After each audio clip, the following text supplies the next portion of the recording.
I've always been drawn to places that feel forgotten, where silence weighs heavier than noise.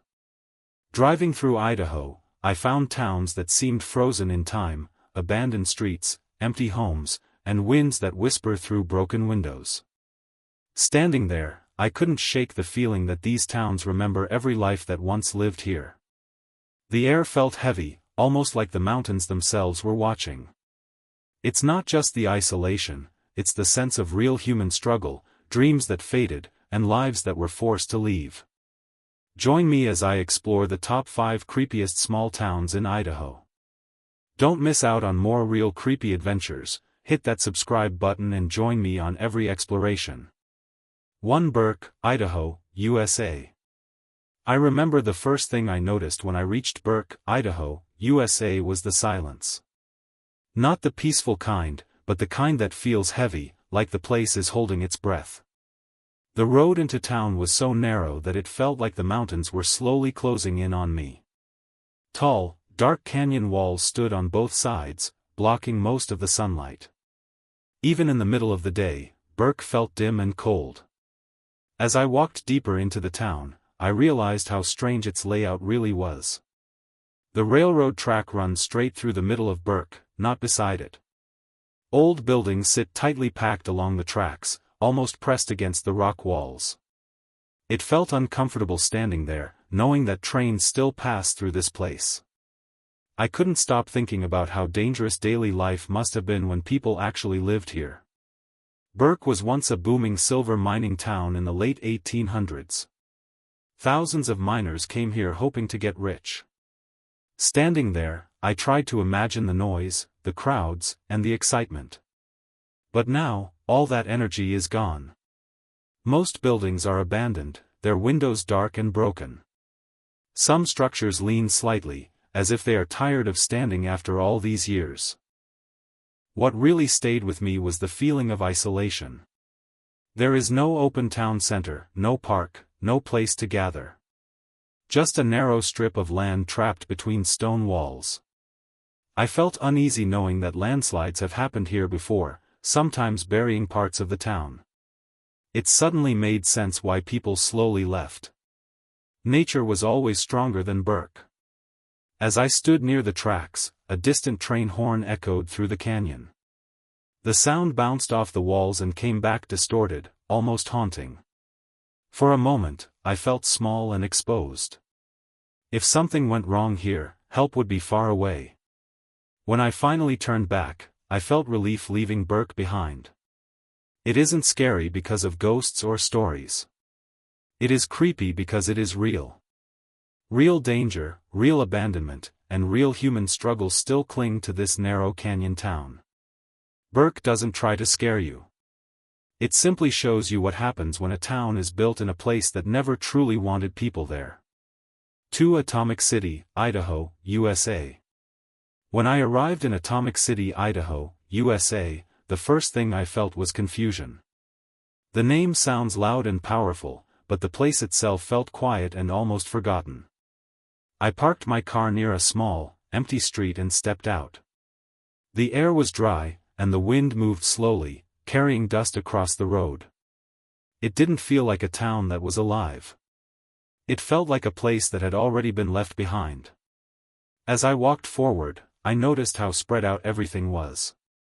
A few houses stood far apart, and many looked closed or rarely used. There were no crowds, no traffic, and no real sound except the wind. I kept thinking about how different this place must have been in the 1950s, when Atomic City was built to support workers from the nearby nuclear testing and research facilities. Back then, this town had purpose. People had jobs, families, and hope. Standing there now, it was hard to connect that past to the present. Most services are gone. There are no busy shops or schools full of children. The population dropped sharply once the nuclear work slowed down. I felt a strange sadness realizing that an entire town was created for a single reason, and when that reason disappeared, so did the people. I walked slowly, imagining what daily life must feel like for the few residents who remain. The isolation here is real. If something goes wrong, help is far away. The road stretched endlessly in every direction, making the town feel even smaller. It isn't dangerous in a dramatic way, but the loneliness itself feels heavy. What stayed with me the most was how normal everything looked at first glance. There were no warning signs, no dramatic ruins. Just emptiness and silence. That made it more unsettling.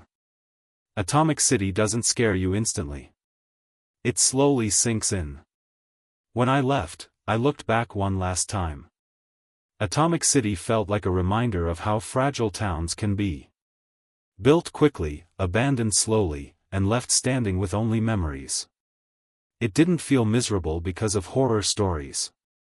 It felt miserable because real people once believed in this place, and now, almost no one is left to remember them. 3 Bayhorse, Idaho, USA. When I first stepped into Bayhorse, Idaho, USA, it felt like I had walked straight into a paused moment from the past. The dirt road leading in was rough and quiet, and with every step forward, the modern world felt farther away. There were no signs, no voices, and no movement. Just old buildings standing in open land, slowly being taken back by time. As I walked closer, the remains of the town became clearer. Bayhorse was once a busy mining town in the late 1800s, built around silver and lead mining. Thousands of people lived and worked here. Standing there now, it was hard to believe. The land felt empty, but not peaceful. It felt watched, like the town still remembered what it used to be. The old stone buildings were the most striking. Some walls were still standing, while others had collapsed completely. Broken windows let the wind move freely through what used to be homes, hotels, and stores. I could hear the wind passing through cracks in the stone, creating soft, hollow sounds. It felt like the town was quietly breathing. As I walked through the ruins, I kept thinking about the people who once lived here. Miners, families, children. Life must have been hard, but there was purpose. Then the mines closed, and Bayhorse slowly died. No dramatic event, no sudden disaster. Just people leaving, one by one, until no one was left. What made the place unsettling was how open and exposed it felt. There was nowhere to hide, no shelter that felt safe. The weather here can be harsh, and I could easily imagine how dangerous it would be to live here today. If something went wrong, there would be no help. Just miles of empty land. At one point, I stopped and stood completely still. The silence was so deep that even my own breathing felt loud. That was the moment it hit me. Bayhorse is not creepy because of ghost stories. It is creepy because it shows how easily a town can disappear. When I finally turned back, I felt a strange mix of sadness and respect. Bayhorse is empty, broken, and forgotten, but it is honest. It tells a real story of hope, hard work, and loss. And once you walk through it, that feeling stays with you long after you leave. 4 Gilmore, Idaho, USA. When I reached Gilmore, Idaho, USA, the road felt longer than it should have. The landscape slowly emptied out, and by the time I arrived, it felt like I was completely alone. I parked near the old entrance and stepped out. The air was cold and still, and the silence felt sharp, like it could break at any moment. Right away, I could tell this place wasn't just abandoned. It felt forgotten. Gilmore was once a copper mining town in the early 1900s. People came here chasing work and stability. Standing there now, it was hard to connect that hopeful past to what I was seeing. The old school building caught my attention first. Its walls were still standing, but the windows were empty, staring back at me. I imagined children once sitting inside, laughing, learning, and dreaming of a future that never came. As I walked further, I saw collapsed houses and broken structures scattered across the land. Some buildings were barely holding together, as if they were tired of fighting time. The wind moved through open doorways and broken roofs, making soft, unsettling sounds. Every step I took felt heavy, like I was walking through someone else's memories. What stayed in my mind was how sudden Gilmore's end was. When the mind failed, the town didn't slowly fade. It stopped. People left almost at once. Businesses closed, families moved away, and life disappeared faster than it arrived.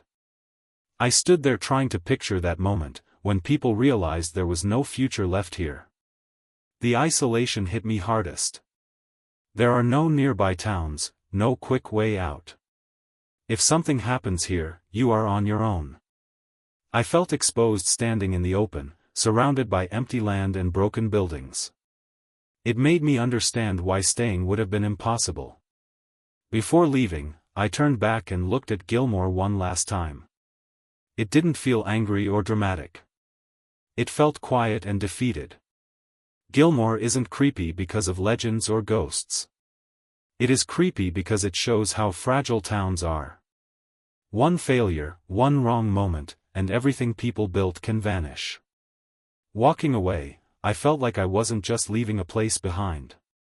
I was leaving a real human story that ended too soon. 5 Silver City, Idaho, USA. When I finally arrived at Silver City, Idaho, USA, I felt like I had stepped into another world. The sun was low, casting long shadows across the empty streets, and the cold wind whispered through the old wooden buildings. There was no one around, and for a moment, I felt completely alone, even though I had driven hours to get there. Silver City is a preserved ghost town, but standing there, it didn't feel like a tourist spot. It felt alive in its own strange, quiet way. The first thing I noticed was the way the town is built along the slope of the mountain. Every building seems to lean into the other, supporting each other silently. The streets are narrow, made of dirt, and I had to step carefully over rocks and broken boards. I imagined miners and families walking these same streets more than 100 years ago, carrying baskets, tools, and hopes. Now, the only sounds were my footsteps and the occasional gust of wind. Walking deeper into Silver City, I passed old saloons and homes, their paint faded, roofs sagging. Some windows were shattered, and others just dark holes staring at the sky. The emptiness of the town hit me in a way I didn't expect. It wasn't just abandoned buildings, it was the absence of life, of voices, of daily routine. I could almost feel the history pressing down on me, like the town itself was remembering everything that had happened here. As I climbed to the higher streets, I looked back over the town. The surrounding mountains felt massive and enclosing, and the valley below was empty and quiet. It made me think about how harsh life must have been here. Winters are long and cruel. Isolation is real. Anyone living here when the town was at its peak had to face challenges I can hardly imagine. I could see why people eventually left. By the time I walked back toward the entrance, I felt a mix of awe and melancholy. Silver City isn't scary in the supernatural sense, but it is haunting because it's real. Every building, every street, every shadow tells the story of people who tried to live here and eventually had to leave. I left with a strange feeling, like I had glimpsed a life frozen in time, and it stayed with me long after I drove away.